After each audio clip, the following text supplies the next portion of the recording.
Hello बच्चों, कैसे हो आप सब लोग। आज हम पढ़ने जा रहे हैं अध्याय 2 गुब्बारे में चीता। पाठ परिचय। बच्चे वह काम अवश्य करते हैं जो उन्हें मना किया गया हो। कई बार वह अपनी इन हरकतों से मुसीबत में पड़ जाते हैं।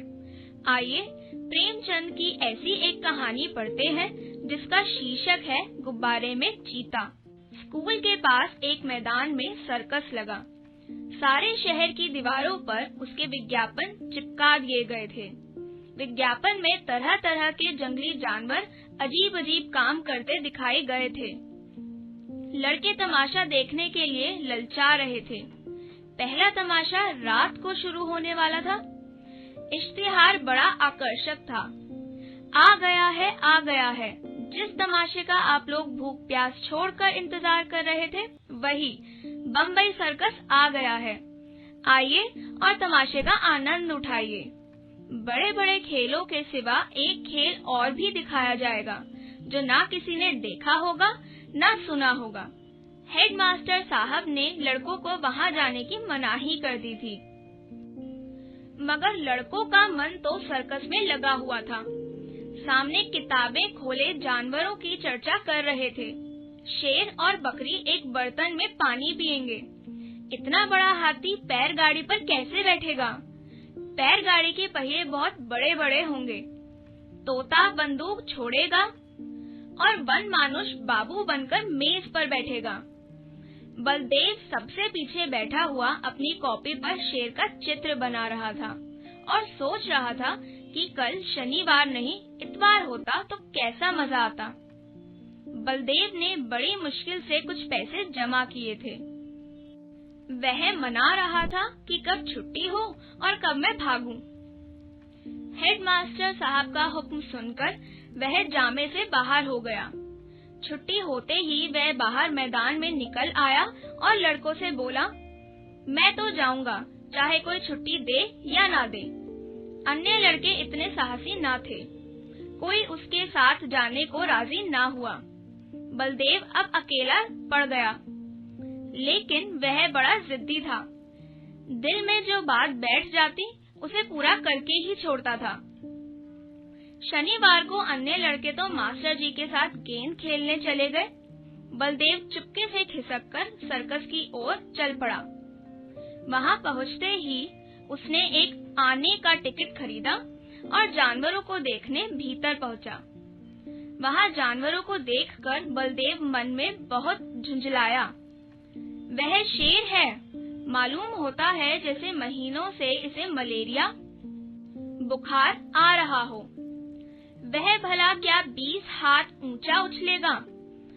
और यह सुंदरवन का बाघ है, जैसे किसी ने इसका खून चूस लिया हो। मुर्दे की तरह पड़ा है। वाह रे भालू, यह भालू है या सुअर?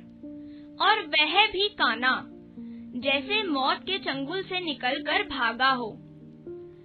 अलबत्ता यह चीता कुछ जानदार है और 3 टांग का कुत्ता भी।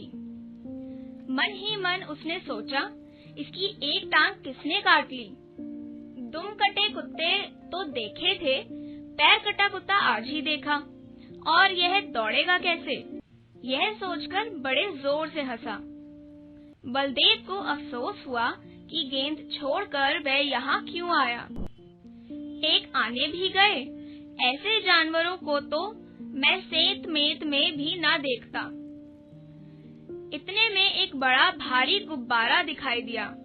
उसके पास एक आदमी खड़ा चिल्ला रहा था, आओ चले आओ, 4 आने में आसमान की सैर करो। अभी बलदेव उस तरफ देख ही रहा था कि अचानक शोर सुनकर वह चौंक पड़ा। पीछे मुड़कर देखा तो मारे डर के उसका दिल कांप उठा। वही चीता ना जाने किस तरह पिंजरे से निकलकर उसकी तरफ दौड़ा चला आ रहा था। बलदेव जान बचाकर भागा। इतने में एक और तमाशा हुआ। उधर से चीता गुब्बारे की तरफ दौड़ा। जो आदमी गुब्बारे की रस्सी पकड़े हुए था, वह चीता को अपनी तरफ आता देखकर बेतहाशा भागा।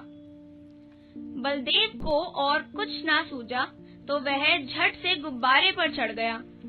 चीता भी शायद उसे पकड़ने के लिए कूदकर गुब्बारे पर जा पहुंचा। गुब्बारे की रस्सी छोड़कर वह आदमी तो पहले ही भाग गया था। वह गुब्बारा उड़ने के लिए बिल्कुल तैयार था। रस्सी छूटते ही वह ऊपर उठा। बलदेव और चीता दोनों ऊपर उठ गए। बात ही बात में गुब्बारा ताड़ के बराबर जा पहुंचा। बलदेव ने एक बार नीचे देखा तो लोग चिल्ला चिल्ला कर उसे चीते से बचने के उपाय बताने लगे, मगर बलदेव के तो होश उड़े हुए थे। उसकी समझ में कोई बात ना आई। जैसे जैसे गुब्बारा ऊपर उठता जाता था, बलदेव के प्राण सूखते जाते। चीता तो बड़ी आसानी से बलदेव को चट कर जाता, मगर उसे अपनी ही जान की फिक्र पड़ी हुई थी। वह सारा चीतापन भूल गया था। आखिर चीता इतना डरा हुआ था कि उसके हाथ पांव फूल गए और वह फिसलकर उल्टा नीचे गिरा। जमीन पर गिरते ही उसकी हड्डी पसली चूर चूर हो गई। अब तक तो बलदेव को चीते का डर था, पर अब फिक्र यह हुई कि गुब्बारा मुझे कहाँ लिए जाता है। वह एक बार घंटा घर की मीनार पर चढ़ा था। ऊपर से उसे नीचे के आदमी खिलौने जैसे और घर घरौंदों जैसे लगते थे, मगर इस वक्त वह उससे कई गुना ऊंचा था। एकाएक उसे एक बात याद आ गई।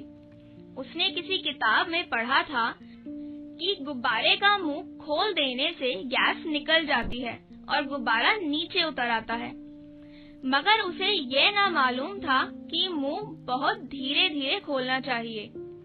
उसने एकदम उसका मुंह खोल दिया और गुब्बारा तेज गति से नीचे गिरने लगा। जब वह जमीन से थोड़ी ऊंचाई पर आ गया तो उसने नीचे की तरफ देखा। नहर बह रही थी। फिर तो वह रस्सी छोड़कर नहर में कूद पड़ा और तैर कर निकल आया।